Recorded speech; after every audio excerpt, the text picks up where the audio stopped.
Hello friends, welcome to Horrorland. सबसे पहले मुझे आपको ये बताते हुए बेहद ही खुशी हो रही है कि हमारा एक वीडियो जो कि बिहाइंड द ट्रीज मूवी का एक्सप्लेनेशन था, उसे खुद ही इसी मूवी के डायरेक्टर विक्रम जयकुमार ने देखा और मुझे पर्सनली इंस्टाग्राम पर कुछ सजेशंस भी दिए, जिससे मुझे ये लग रहा है कि हमारा चैनल वाकई में ग्रो कर रहा है। और मैं आपसे रिक्वेस्ट करता हूँ कि अगर आपने ये मूवी नहीं देखी तो ज़रूर देखिएगा, और अगर आपको ये मूवी अच्छी लगती है तो इसे IMDb पर रेटिंग देना बिल्कुल भी ना भूलिएगा। आज मैं जिस मूवी का एक्सप्लेनेशन करने वाला हूँ उसका नाम है 0.0 मेगाहर्ट्ज़, जिसे यू सियोन डोंग ने डायरेक्ट किया है। दोस्तों, वैसे तो आपको पता ही होगा कि कोरियन लोगों के नाम काफ़ी स्ट्रेंज और कॉम्प्लिकेटेड होते हैं, इसीलिए मैंने इस वीडियो में उनके नाम को बदलकर कुछ सिंपल नाम में कन्वर्ट कर दिया है। तो अब ज़्यादा टाइम वेस्ट नहीं करेंगे और चलेंगे सीधा वीडियो की तरफ।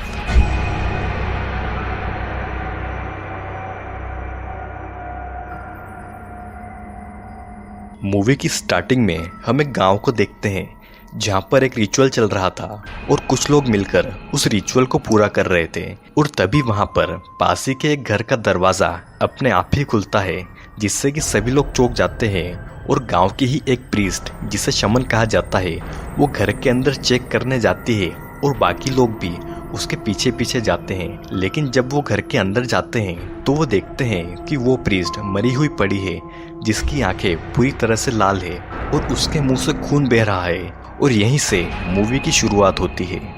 अब सीन कट होकर एक रेस्टोरेंट में आता है, जहां पर एंडी नाम का एक लड़का उस रेस्टोरेंट में काम कर रही लड़की सोफी से मिलता है, जिन्होंने अभी अभी एक क्लब ज्वाइन किया था जिसका नाम था 0.0 मेगाहर्ट्ज़,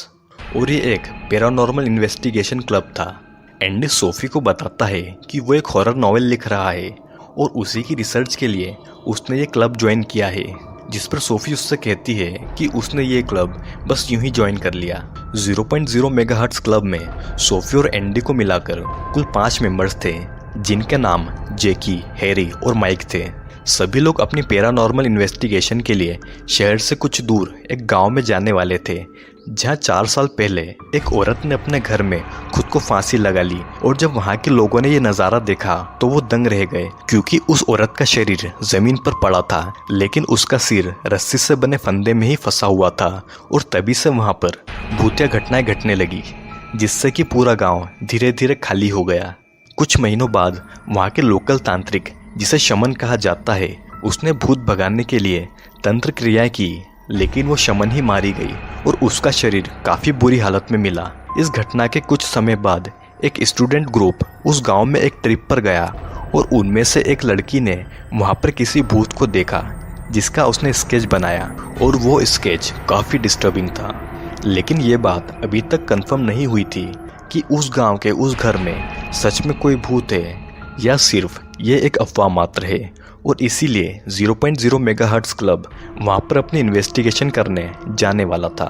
और तभी एंडी, जो कि क्लब का नया मेंबर था, वो ये सवाल करता है कि 0.0 मेगाहर्ट्ज़ का मतलब क्या है, जिसका जवाब देते हुए जैकी कहती है कि 0.0 मेगाहर्ट्ज़ वो फ्रिक्वेंसी है जिसमें इंसानी दिमाग पैरानॉर्मल चीज़ों को महसूस करता है, और सरल भाषा में कहा जाए तो ये भूतों को बुलाने वाली फ्रिक्वेंसी है। फिर हम देखते हैं कि अगले दिन सभी क्लब मेंबर्स उस हॉन्टेड गांव के लिए निकल जाते हैं और रास्ते में एक शॉप पर रुकते हैं, जहां से वे सभी खाने का सामान वगैरह लेते हैं। बाहर सोफी को एक अजीब सी लड़की दिखाई देती है, जिसके पैरों से खून बह रहा था। वो शॉप में तो घुसती है, लेकिन उस शॉप के अंदर नहीं आती। और जब सभी वापस उस गांव के लिए निकलते हैं तो सोफी को वही लड़की उन्हें घूरती हुई दिखाई देती है, लेकिन बाकी सभी लोग उस लड़की को नहीं देख पा रहे थे। फिर कुछ देर के सफ़र के बाद सभी लोग उस गांव में पहुंच जाते हैं, जहां पर वो पैदल जंगल के रास्ते पहुंचते हैं। और सोफी को उस घर को देखकर कुछ अजीब महसूस होता है और बाकी के क्लब मेंबर्स उस हॉन्टेड घर को चेक करने में जुट जाते हैं, जब माइक को एक बर्तन में कुछ अजीब सा दिखता है, जिससे कि वो काफ़ी डर जाता है। सोफी घूमते घूमते पास के एक जंगल में पहुंच जाती है, जहां वो खुद को काफ़ी बीमार और थका हुआ महसूस करती है। और उसके सामने अचानक एक बूढ़ी औरत आ जाती है, जिससे कि वो डर जाती है। और ये सीन यहीं पर कट हो जाता है। हम देखते हैं कि खाली गांव के उस हॉन्टेड घर के बाहर सभी क्लब मेंबर्स अपना खाना खा रहे थे, और रात को वो आत्माओं से बात करने के लिए सब्जेक्ट में जैकी को चुनते हैं। सोफी काफ़ी बीमार महसूस कर रही थी और वो सभी को जंगल में हुए डरावने हादसे के बारे में बताती है, लेकिन सभी उसका मजाक उड़ाते हैं क्योंकि वो भी इस क्लब में नई थी और सभी उसे आराम करने का कहते हैं।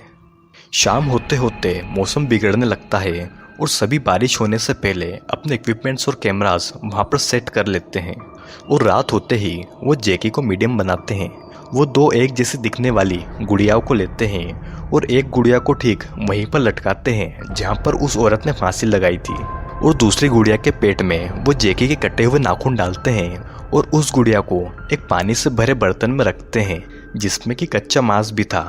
फिर वो जैकी को ज़मीन पर लेटाकर उसके चारों तरफ नमक से घेरा बना देते हैं ताकि कोई भी आत्मा उस घेरे के अंदर नहीं आए और जैकी के सिर पर ब्रेन मैपिंग डिवाइस लगाते हैं ताकि वो उसकी फ्रिक्वेंसी माप सके। फिर माइक कुछ स्पेल बोलता है ताकि वहाँ मौजूद आत्माओं को बुलाया जाए और ये सभी चीज़ें सीसीटीवी कैमरा में रिकॉर्ड हो रही थी।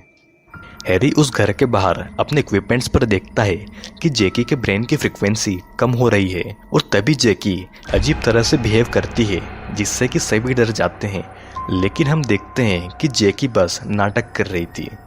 और ये प्रोसेस एक बार फिर से शुरू की जाती है, लेकिन काफ़ी देर तक कुछ नहीं होता और सभी बाहर इंतज़ार करते करते थक जाते हैं। माइक टॉयलेट करने चला जाता है और हेनरी एंडी को सोफी के पास भेज देता है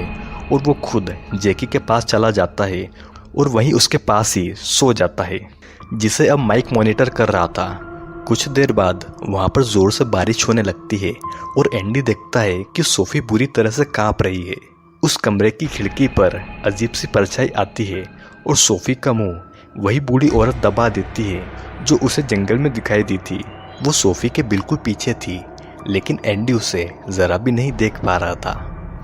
माइक मॉनिटर पर देखता है कि जैकी की ब्रेन फ्रिक्वेंसी काफ़ी कम होती जा रही है और धीरे धीरे वो 0.0 मेगाहर्ट्ज़ पर आकर रुक जाती है, जिसके बाद जैकी की आंखें एकदम से खुलती है और वो अजीब तरह से चलकर बाहर आती है। माइक को लगता है कि शायद ये एक बुरा सपना है और अंदर जाने पर जैकी की जगह बस हैरी सो रहा था और जो गुड़िया वहाँ पर लटकाई गई थी उसका बस सर वहाँ पर लटक रहा था और बाकी शरीर गायब था।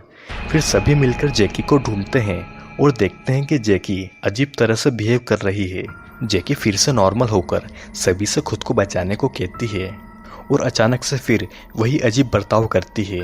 और जैकी किचन के अंदर बने चेम्बर में अपने आप घुसती चली जाती है, जिससे हेनरी और माइक उसे बाहर निकालने की कोशिश करते हैं तो वो देखते हैं कि कोई चीज़ उसे अंदर से खींच रही है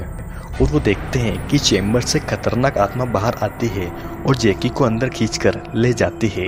इधर सोफी की तबीयत काफ़ी ख़राब थी, वो ठीक से उठ भी नहीं पा रही थी और हैरी एंडी को उसे कार में ले जाने को कहता है और माइक को लेकर वहाँ पर सेट किए हुए इक्विपमेंट्स और जैकी को वापस लाने जाता है। हैरी माइक के साथ मिलकर उस किचन के अंदर जाता है और फर्श को तोड़ने लगता है क्योंकि वहीं पर वो चैम्बर था। इधर चैम्बर के अंदर जैकी बेहोश पड़ी हुई थी और किसी के घने लंबे बाल उसे जकड़ते जा रहे थे। हैरी और माइक एक पत्थर की मदद से किचन के फर्श को तोड़ देते हैं और जैकी को वहां से खींचकर बाहर निकालते हैं और उसे वापस कार में ले आते हैं। सभी लोग उस गांव से निकलने ही वाले थे कि सोफी कहती है कि उन्होंने उस डॉल को जलाया है या नहीं, क्योंकि वो रिचुअल अभी तक जारी है और उसे ख़त्म करने का एक ही तरीका है, डॉल को जला देना। सभी लोग माइक को वापस जाकर डॉल को जलाने को कहते हैं क्योंकि माइक का ही ये पूरा प्लान था और ना चाहते हुए भी माइक वापस जाता है, लेकिन वो उस डॉल को बिना जलाए ही वापस आ जाता है और सबसे झूठ कहता है कि वो उस डॉल को जला चुका है। सभी वापस शहर आते हैं और जैकी को हॉस्पिटल में एडमिट करवाते हैं क्योंकि उसे अभी तक होश नहीं आया था। हैरी जैकी के साथ हॉस्पिटल में रुकता है और बाकी के लोग पास ही के एक होटल में जाकर रुकते हैं क्योंकि रात ज़्यादा हो चुकी थी और वो इतनी रात को अपने घर नहीं जा सकते थे।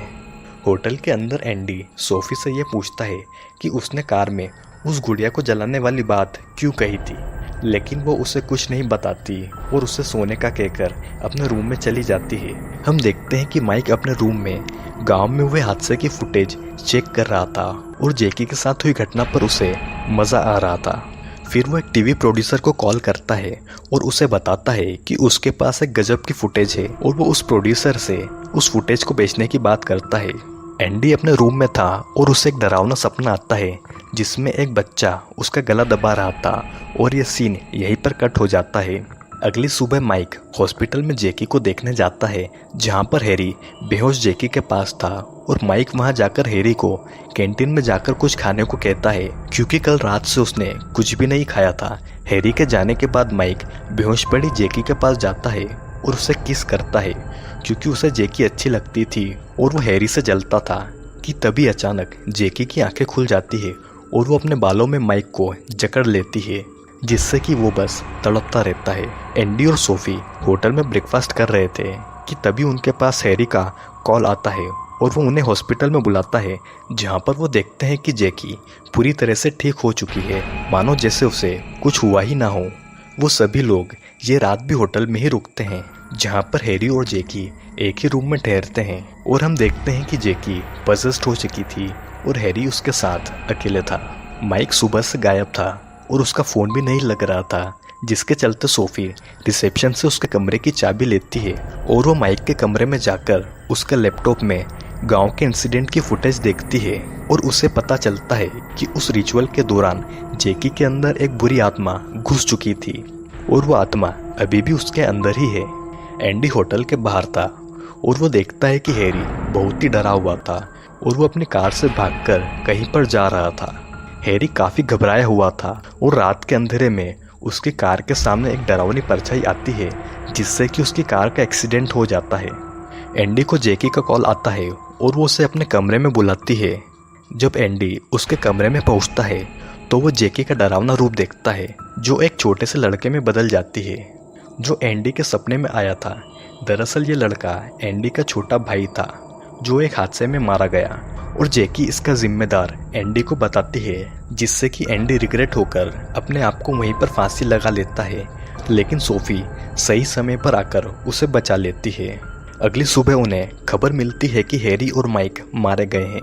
और वो उनके दोस्तों की लाशों को देखकर काफ़ी दुखी होते हैं। जैकी को लगता है कि उन दोनों को उसी ने मारा है और वो एंडी और सोफी को भी मार देगी, लेकिन सोफी कहती है कि उन्हें फिर से उसी जगह पर जाकर सब कुछ ठीक करना होगा, नहीं तो तीनों मारे जाएंगे। और जल्दी ही वो सभी उस गांव के लिए निकल जाते हैं जहां पर सोफी अपनी मां को कॉल करती है